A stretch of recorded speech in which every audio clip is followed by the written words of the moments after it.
Most people in Blair County have heard of the Horseshoe Curve. Millions of people have seen it. They've stood on the hillside above Altoona and watched the freight trains claw their way through the Allegheny Mountains. It's one of the most famous railroad landmarks in America. But just a few miles away, hidden among the trees and hills outside of Duncansville, sits another curve. A curve most people have never heard of. A curve that once carried freight trains through these very mountains for more than a century.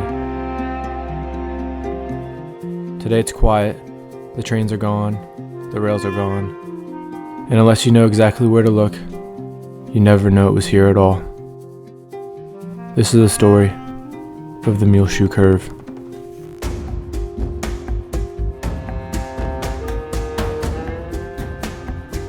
And like many forgotten places, its story begins with a problem, a very big problem, the Allegheny Mountains.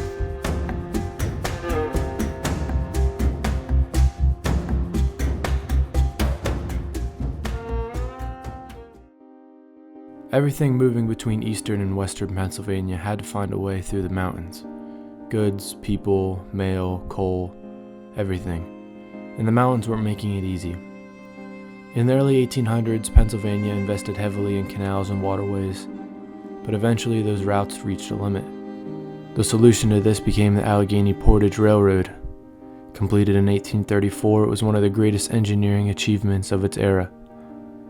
Instead of locomotives pulling trains continuously over the mountains, railcars were hauled up and down a series of inclined planes by stationary steam engines.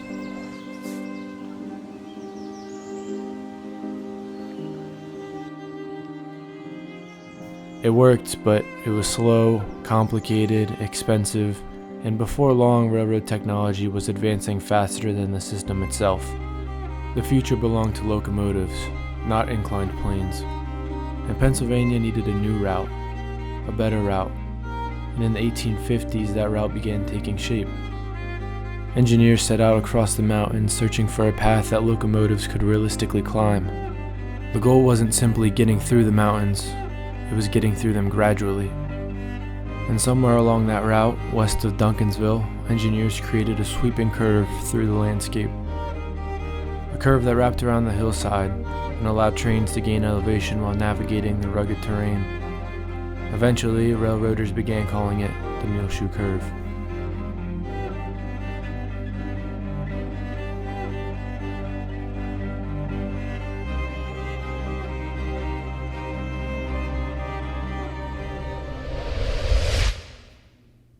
At the time, nobody knew they were building one of Blair County's most forgotten landmarks. In fact, many believe that they were building the future.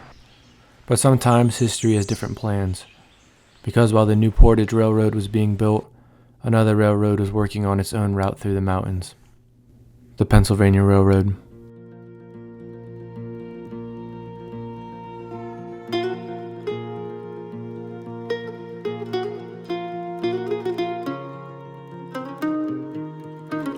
And unlike the state's railroad system, the Pennsylvania Railroad had something the new Portage line didn't: momentum, money, and a route that was rapidly proving itself successful. In 1854, the Horseshoe Curve opened, and almost immediately, it changed everything. The Pennsylvania Railroad route through the Alleghenies was efficient, reliable, and capable of handling increasing traffic.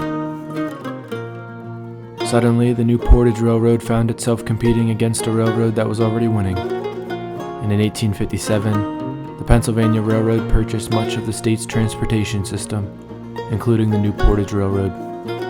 So now there was a duplicate, a second route serving the same region, and the Pennsylvania Railroad had little reason to maintain a competitor to its own main line. So large sections of the route were shut down, traffic disappeared, stations grew quiet, and portions of the railroad began slipping back into the landscape.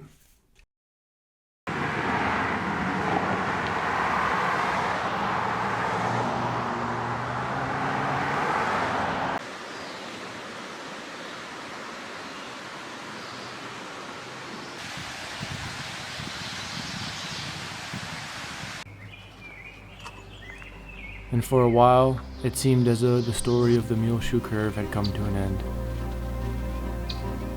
And then America changed. The 19th century gave way to the 20th. Cities grew, factories expanded, and the coal production exploded.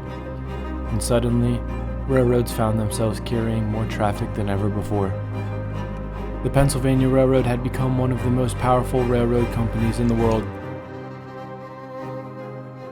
But success brought its own problems, and that was capacity. There were simply too many trains, too much freight, and too much demand. And suddenly, that old abandoned route through the mountains didn't seem so useless anymore.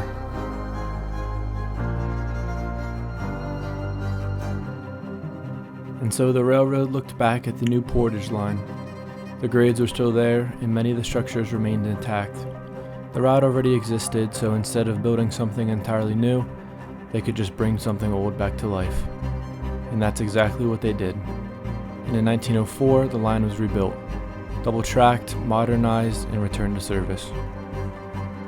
The Muleshoe Curve had survived, not as a main line, not as a tourist attraction, but as something equally important. A freight bypass, a relief valve for one of the busiest railroad systems in America. And for decades, freight trains would wound their way through these hills. Coal trains, ore trains, the kind of trains that kept factories running and cities growing.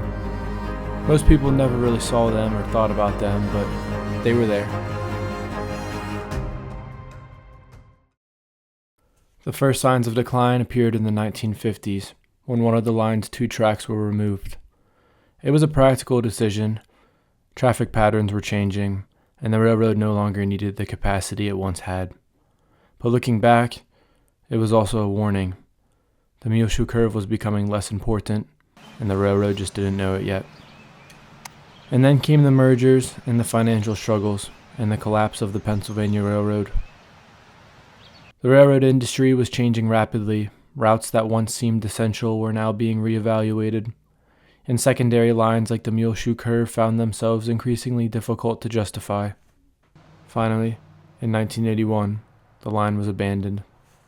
For the last time, the rails were removed, signals disappeared, and after more than a century of service, trains stopped passing through the Muleshoe Curve forever.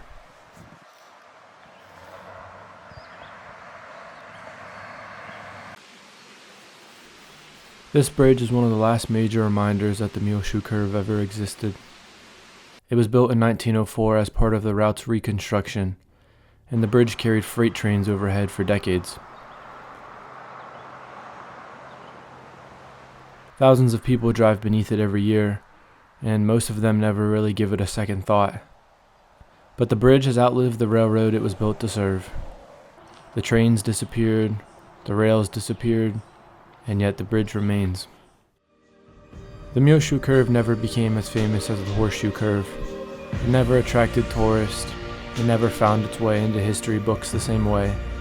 But maybe that's exactly why it's worth remembering. History isn't always found at the places everyone knows. Sometimes it's found at the places everyone forgot. A bridge, a grate in the woods, a forgotten railroad that very nearly disappeared with it.